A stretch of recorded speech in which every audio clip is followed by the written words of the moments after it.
Welcome back, and you're watching Commodity Champions, and we are talking about dry fruits right now, where the industry has seen growth by leaps and bounds. Ravindra, this one is to you. From where we are right now, what is the kind of opportunity that you see for this sector, let's say in coming 2 or 5 years?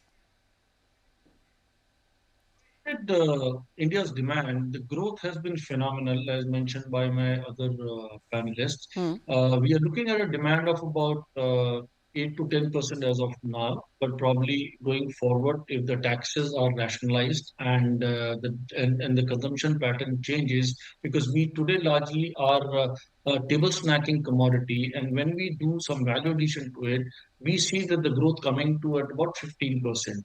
On a value terms, what we understand today, the value stands at about 56,000 crores on a wholesale basis for 1.3 million tons of commodity, different kinds of nuts and dry fruits, what we are consuming today. The problem is that we are not been in a position to market it well across India based on the health benefits. I think the only push what we got was during the unfortunate period of COVID, but now it has to be marketed for a healthy food, which probably will give us the required growth of about 15%. As I said, the headroom for the growth is immense because we've got the youngest population in the world, and that youngest population still does not eat any kind of nuts and dry fruits. I mean, we still have to force our kids to eat healthy nuts.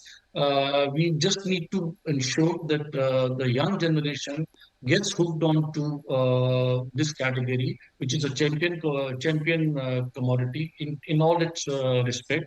And once we are in a position to do value addition, once we are in a position to market it across India as a health product, once the taxes are rationalized, I'm 100% sure that the growth rate will not be less than 15%, looking at our population of 1.4 billion and growing.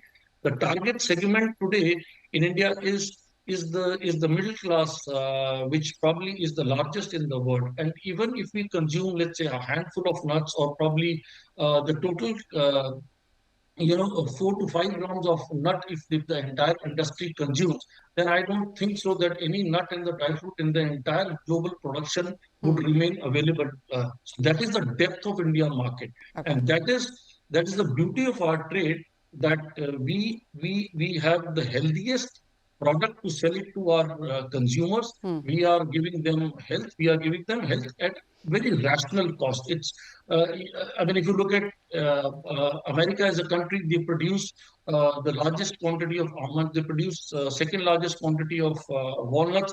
And India today is the only market beyond the US own domestic market. I mean, we are the single largest importers and consumers of almonds by the side USA. So okay. India is an important market today. Oh, absolutely. And as you said, if taxes are rationalized and if you can market it well, this perhaps is an industry which could look at much higher growth.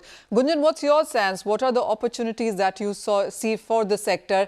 Where do you see more value addition that can be done? And which nuts or dried fruits you think have a scope of doing much better from here on?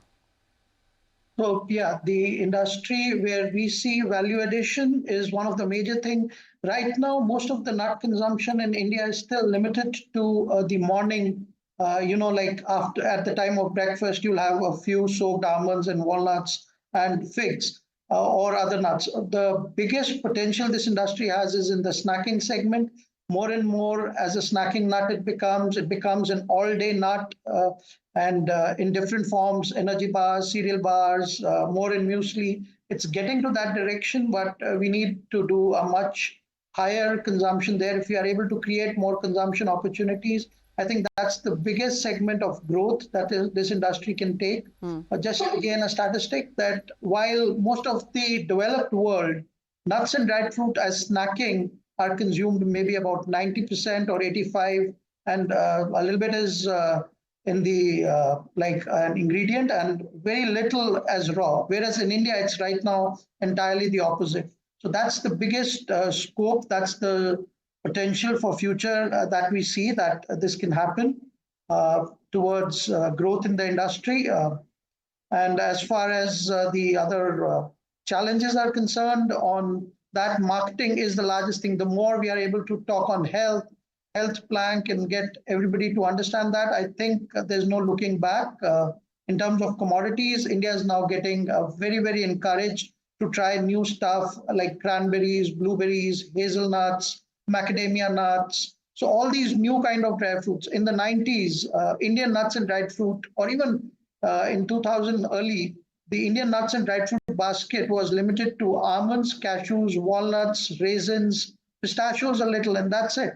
But now if you go to any supermarket shelf or anywhere, even in a smaller town, you'll find consumer interest across cranberries, blueberries, all these new kind of healthy nuts, filberts, pine nuts. So that's how the category has increased. I remember as a young boy, when I used to travel overseas, that was my first thing, that when I used to come back to India, and I used to feel as a proud Indian, when I used to see a supermarket shelf overseas, it used to be like 20 different things, mixes, all these new berries, blackcurrants, all these exotic nuts. And when you came to India, we were selling just 4. So that was one of the first things we did as a company. We said we need to bring every nut and dried fruit, whether it's a prune, whether it's an apricot, whether it's a cranberry, blueberry, just get them into the Indian market.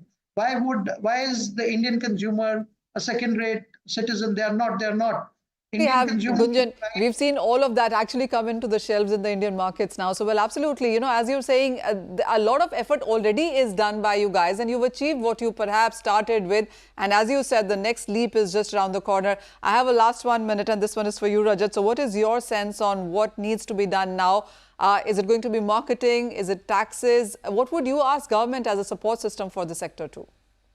So I think looking at the Indian industry in particular, previously it was mostly a regional, dry fruits was a regional consumption. So most of the sales used to happen either in the Delhi market or the Mumbai market. But I think one thing that government has done, and we have to salute the government for it, is rationalization of VAT post the GST regime, which has allowed all India level players to be competitive in all dry fruits. Previously, except cashew nuts, all other dry fruits, only Delhi and a few other regions would be competitive in. And this has allowed, and this has actually fueled the growth of the overall dry fruits segment in South India and the rest of India as well. Because if you take an example of Anjeer, for example, from 5,600 tons in 2010 to 20,000 tons, the growth has been fueled by other regions. And if taxes are rationalized, if import duties are rationalized, we may see a humongous growth in this segment. And I think this is something that we can represent the government with the NDFC, and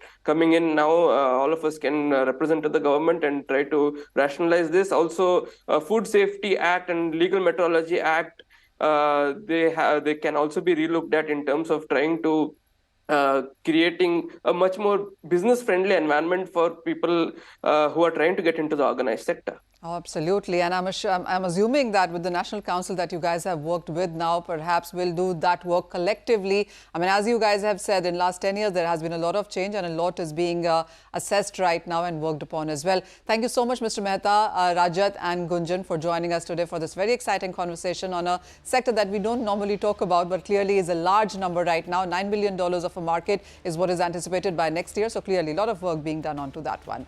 But with that, it's a wrap on this edition of Commodity Champions. Thank you so much for watching.